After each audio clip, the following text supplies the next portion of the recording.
afternoon. Good afternoon, everyone. The context for this conversation is that we're witnessing the largest movement of refugees on the continent right now since World War II. The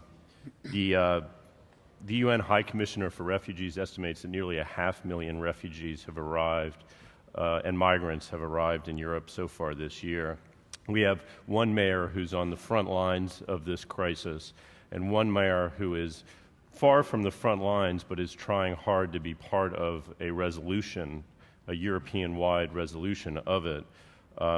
It's a tale of two cities and a tale of two Georges, actually. We have Mayor Giorgos Kaminis of Athens and Mayor George Ferguson of Bristol.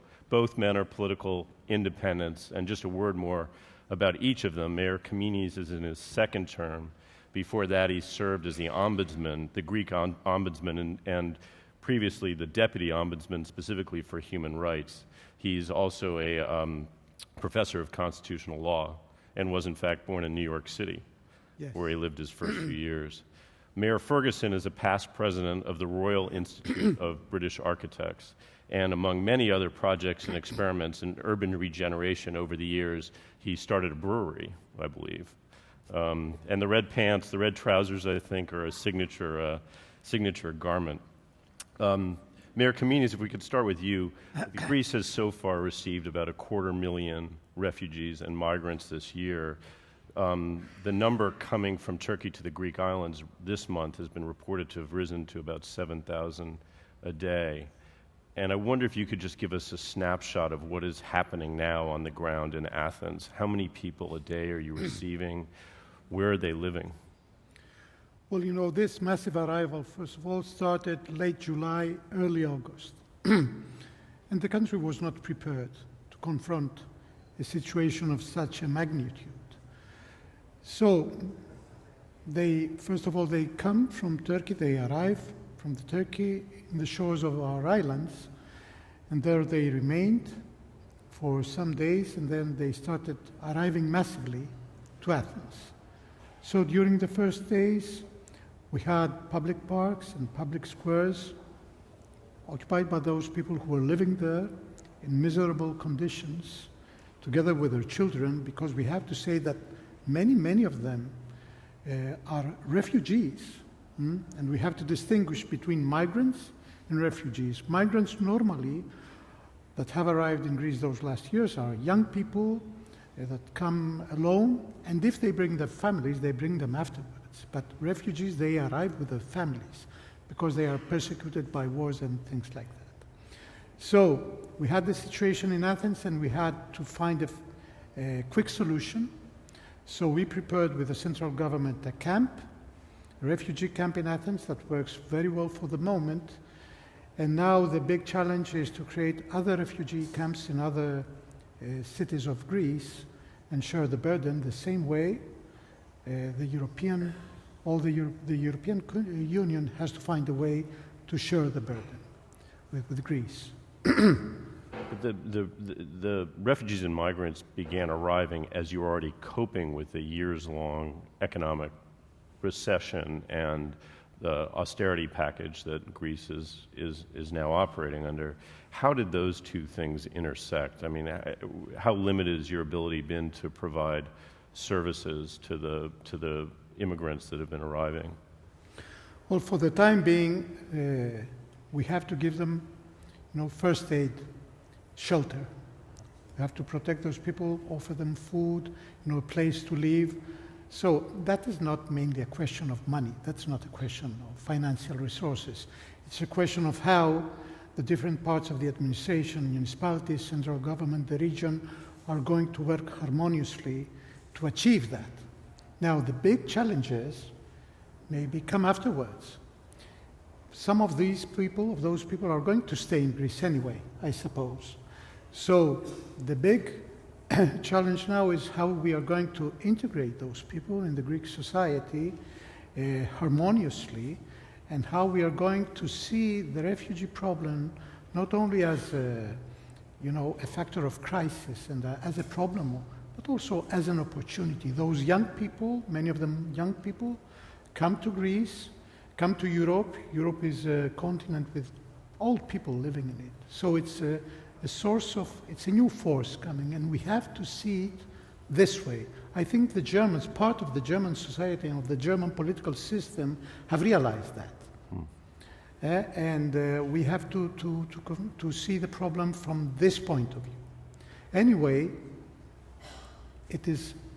we have to say that we still don't know the dimensions of the problem. We still don't know how many people are going to arrive in our shores, because if the situation of unrest and upheaval in those regions neighboring Greece continues, maybe we will have, I don't know, now in Jordania, you have 1.5 Syrian refugees living there. What if they decide tomorrow to go to Europe? What if Damascus falls? What if we have, what if the problem with the Kurds in Turkey takes a bad turn? So it's a very serious problem. And you're seeing migrants not just from Syria, but from Afghanistan and Northern Now we Africa. see from almost everywhere. Mayor Ferguson, you've made the offer to take in a refugee into your own home, and wonder what prompted you to make that offer, and whether you've seen your constituents interested in following your example. I've done it before.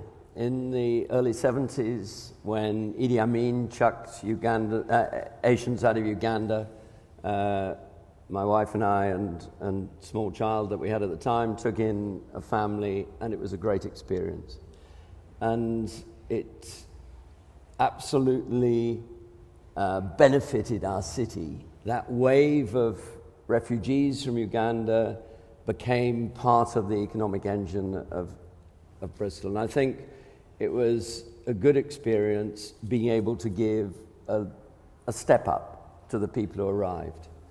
And while it was never a permanent solution, and our government puts, what Giorgos says puts this into perspective. Our government is offering 20,000 over the next 5 years, this coming 5 years. That is to take in 20,000 refugees. To take in 20,000 refugees from the camps, some of the most vulnerable. So that's a positive. But I feel a duty as a city to show the way. We have a proud history of welcoming refugees to Bristol. We have a proud history of dealing people who've come from war-torn societies. And we are a city of sanctuary.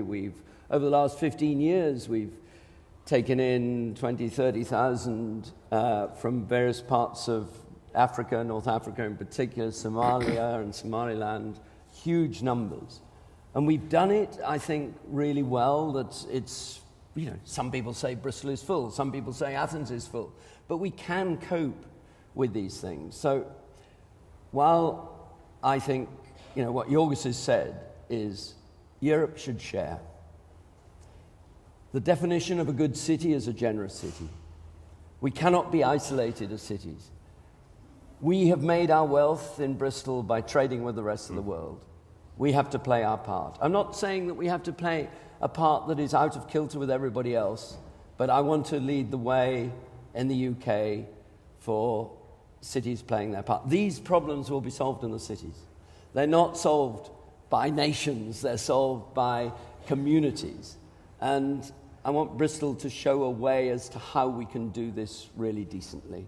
And it is much more, of course, than putting a refugee up in your house. That is I think it's a symbol in some ways, but it's about finding 5-year solutions. It's not finding a few month solutions, a 1 month solution. It's about finding 5-year solutions. And that is the positive thing about our government's move, is that they are determined to find that longer term solution for some of the most vulnerable, and not to encourage the migration across Europe that is currently happening. Do you encounter any resistance from your constituents when you talk like this, though? Yes. I think all of us do. All of us who show any sympathy for this issue get some abuse. So our job is to explain. And, the perception becomes the reality. We have a very nasty section of media. We have some pretty nasty people operating on social media. And if we don't explain, if we're not transparent about the outcomes of these accepting of refugees, of migrants into our countries, into our cities, then we will lose the plot and we will lose we'll lose the argument. But the argument is a good one. Bristol is, partly as a result of migration, is a young city. We need new skills. We need young people to be the engine of our local economy. Migration has been a good story for our city. Now, of course, you can get it out of kilter, but we're talking about relatively small numbers at the moment. Numbers that are so much smaller. You know, I'm almost ashamed to be sitting on the same seat as Giorgos, who is so pressured by this. And at the moment, we're feeling no pressure at all, but we have got to show that we are, brothers and sisters with all the European cities, because this has become such a European problem. But I'm also hugely grateful to American and other cities that are now getting together to say we want to accept refugees as well. And, it's not just a European problem, but we have to find a fair way of dealing with it in Europe. No, I mean, we Americans call ourselves a nation of immigrants, and last year 60,000 Central Americans crossed our southern border, and that's a political crisis in the U.S., and Greece has experienced 4 times that level so far this year. What's been the response of your own constituents to this influx? Well, it was quite good, I can tell you, because Greeks, like every other people, I believe, they're compassionate people. So they were watching those families arriving, many young children, and you see the drama immediately, because children, they can move mountains when you see children suffering, being in a difficult situation. So the Greeks, for the time being, the Athenians, even though in some cases the problem was very, very it was very acute in some regions of the city, in some neighborhoods, well, they supported very well the burden. And what George said, George gave the example by inviting someone in his house to live. We, because of the proportions of the problem, we gave the example in Athens, creating a camp, because that is even difficult to persuade a local society, societies to accept refugees in their neighborhood. So you have to give the example. And sometimes I tell the government, you have to behave in a smart way. Give some incentives to local societies. For example, in the neighborhood where we created the camp, I told them, okay, we have to finish with this problem of the sewage that has remained, without solution for many years. And I think they understood it. At the same time, you have to strike balances, compromises, but most of all, it's the humanitarian aspect of the problem and the fact to see a crisis as an opportunity. And George said what Bristol has gained from refugees in the past. So we have to promote also this kind of approach. And what is the opportunity that you see here? What are the changes you are trying to make in Athens using this crisis as a lever? Well, for the time being, it's the problem appeared only 2 months ago in this magnitude, but we had the migration flows in the last years, not massively arriving, but we had it, and many migrants helped our social security system remain functional. Although the crisis affected our social security system, many young people coming and participating in it helped us to maintain the system functioning. So there are many opportunities. There are many people with skills that arrive, young people. We are old societies in Europe. We have to face that. Societies with old people. So we have to see towards the future. Are you getting the help you need from the national government and from outside the city? Well, for the time being, we are working quite well with the national government. In the future, I hope so too. I'm more preoccupied with my colleagues in the rest of Greece if they understand what they have to do. We have some examples from other mayors that are very open. They are eager to create, structures of receiving those people, but we have to see what happens with the rest of local stakeholders. And Mayor Ferguson, you mentioned the Cities of Sanctuary movement. Can you first maybe just explain what that is? And then I'm wondering, are you in contact with other mayors? Are you trying to rally any kind of, you mentioned that mayors are going to have to solve this problem in the end. So I wonder what kind of conversations you're having with your peers about this. Yeah.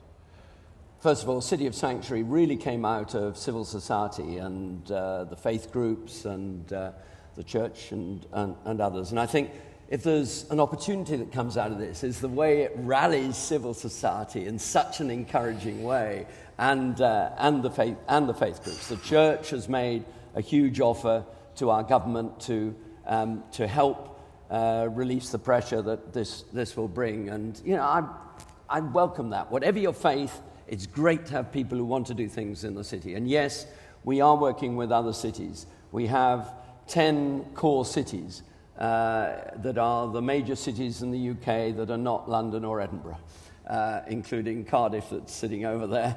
And we are thinking about this together as to how we can make a really useful offer to government. But this isn't just about the cities, it's about all communities.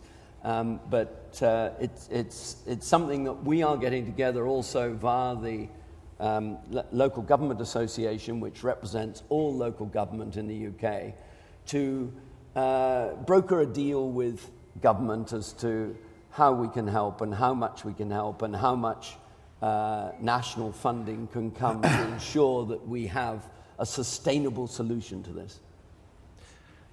Mayor Kaminis, listening to you, the entire time you've been in office, 2 terms, your city has been in a state of crisis of one sort or another. You're in an environment now where, as you said, you literally don't know what's going to be on your doorstep tomorrow and what you're going to have to cope with. Do you like your job? To tell you the truth, yes, I like my job. I don't know if I'm addicted to adrenaline. But I like it. And it's true that, from the very first day of my first mandate in January 2011, I was forced to deal with many critical situations. The City Hall was occupied by people working in the municipality for 2 months, the City Hall. So we held our municipal councils, our sessions in various hotels, going from here to there. Anyway, the main challenge is to every day to cope with situations of emergency like that, but be present also here in London, in the CityLab, preparing the future of the city, preparing Athens for tomorrow. And if you lose contact with what's going on in the rest of the world concerning innovation, new practices, all those things, then you can fall in a misery, a situation of psychological misery. No, we want to participate, we want to be part of the rest of the world, even though we have to face at the same time all those very critical situations. I would like to add only one thing about the refugees. I forgot to say something that I think we have, it's a positive aspect. We have a broadcast radio station in Athens. It belongs to the city of Athens.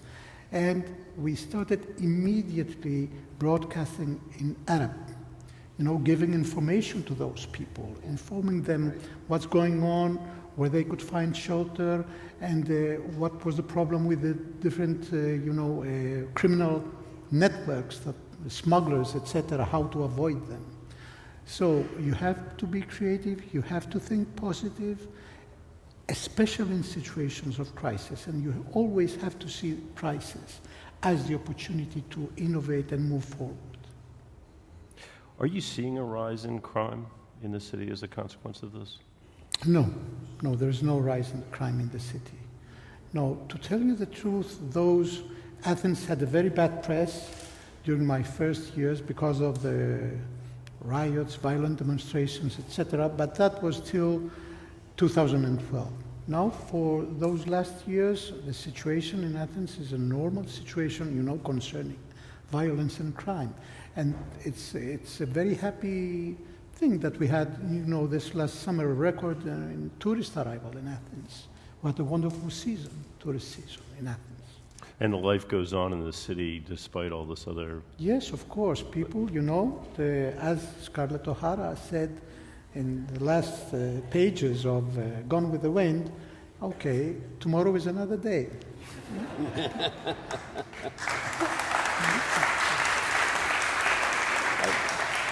To the extent both of you can step back from this moment and thinking about the long-term impact on your cities, your nations, and Europe more generally of this great migration, I wonder how you expect the texture of life in your communities to change. Well, I always say this adds to the cultural vibrancy of Bristol, and every wave we've had of new arrivals to Bristol has improved the city in some ways. So looking at how you take advantage of it. But I look at a 50-year perspective. Athens and Bristol are both amongst the small, privileged group of cities in the world that are members of the Rockefeller Resilient Cities group. And I think it makes us think about the long term. So this may be a small blip in our histories, but it is a very significant one. But I think it's also it's a call to arms that we've got to do something to deal with the big global situation, and that's for all of us to play a part, and that's why I think coming up to the Paris COP in December is so important, because we can't disassociate the whole issue of climate change, water shortages in Syria, warfare, migration. This is going to happen more unless we deal with the problem at source. And I think this has given me, as a city leader, an impetus to play a major role as a group of cities, to play a major role in really reaching past national government, because I think as city leaders we understand that we can do stuff directly and maybe have a greater understanding of the impact of climate change than that is behind this story than many national leaders do. And Mayor Kaminis, how is Athens going to change as a consequence of this? Well, Athens is going to change partly because of the crisis, taking advantage of the crisis and not losing contact with all those wonderful things happening in other cities of Europe and around the world. And it's for us invaluable asset that we participate in those networks, that we receive, the help, assistance, expertise from Bloomberg Associates. We participate in this network, C40, and that is what we keep in mind every day. We are preparing the Athens of tomorrow, the Athens after the crisis. If you could wave a wand and get the international community or the world to do one thing to address the root problems here of this crisis, is there anything that you would like to see happening? Is there some solution you've imagined is out there that you're impatient to see other nations step in and put in place? For the situation of crisis, the crisis, now the refugee crisis in Greece, the refugee crisis. Particularly. Well, okay, it's an international problem. So what I would like the international society to do is to help stop the wars taking place in those countries, because, okay, we will receive those people, we are ready to integrate them and be hospitable, but those people, essentially what they want is to stay in their country. So we have to tackle the problem in its root where it is created, where it takes place. And it takes place in those countries. So that is what international society should do. And I think the United Nations should listen more to the voice of the city, because I think that we're all united about this. And if the United Nations was acting absolutely as it should, and I've got huge regards for Ban Ki-moon and what he's done in terms of this agenda, but United Nations needs to be cleverer about dealing with crises at the very early stages and not letting them get out of hand to the extent that we've let them get out of hand. Because you can't just leave the US, Europe, to police the world. It's got to be done via the United Nations. Well, thank you both very much. We'll leave it there. And best of luck to both of you. We thank you.